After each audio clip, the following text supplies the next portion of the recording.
सहदुय्यम निबंधक कार्यालय चाळीसगाव क्रमांक 1.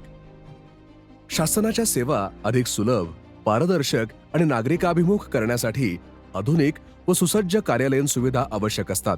त्याच उद्देशाने चाळीसगावमध्ये उभारण्यात आलेले सहदुय्यम निबंधक कार्यालय चाळीसगाव क्रमांक 1 नागरिकांसाठी महत्त्वाची सुविधा ठरणार आहे. आमदार मंगेशदादा चव्हाण यांच्या पाठपुराव्यातून चाळीसगावमध्ये विविध शासकीय कार्यालयांच्या उभारणीला गती मिळाली आहे.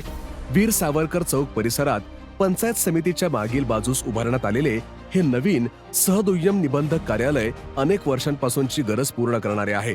यापूर्वी हे कार्यालय शहा शिवजी तेजपाल कंपाऊंड येथे भाड्याच्या जागेत सुरू होते.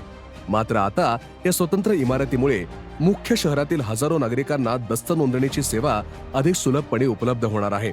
या नवीन कार्यालयामुळे याच परिसरात दस्त नोंदणी करणारे स्टॅम्प वेंडर यांचीही मोठी सोय होणार आहे. आज जलसंपदा मंत्री माननीय गिरीश भाऊ महाजन व पालकमंत्री गुलाबरावजी पाटील व मान्यवरांच्या उपस्थितीत लोकार्पण होत असलेले सहदुय्यम निबंधक कार्यालय हे या सेवा विस्तारातील आणखी एक महत्त्वाचे पाऊल आहे. 7 ऑगस्ट 2024 रोजी प्रशासकीय मान्यता मिळाल्यानंतर अवघ्या कमी कालावधीत हे दुमजली कार्यालय पूर्ण झाले.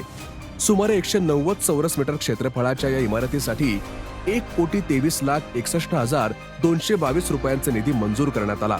या कार्यालयामध्ये सहदुय्यम निबंधक यांचे दालन, अँटी चेंबर, कर्मचारी कक्ष, रेकॉर्ड रूम, नागरिकांसाठी प्रतीक्षालय, महिला, पुरुष व दिव्यांगांसाठी स्वतंत्र स्वच्छतागृहे, सुसज्ज फर्निचर आणि हवेशीर वातावरण अशा सर्व आवश्यक सुविधा उपलब्ध करून देण्यात आल्या आहेत.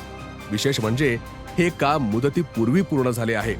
ही नवी कार्यालयीन वास्तू दस्त नोंदणी प्रक्रिया अधिक गतिमान, सुलभ आणि नागरिकाभिमुख करण्यास निश्चितच उपयुक्त ठरणार आहे. चाळीसगावच्या आधुनिक शासकीय पायाभूत सुविधांमध्ये ही आणखी एक महत्त्वपूर्ण भर आहे. जय हिंद, जय महाराष्ट्र, जय चाळीसगाव.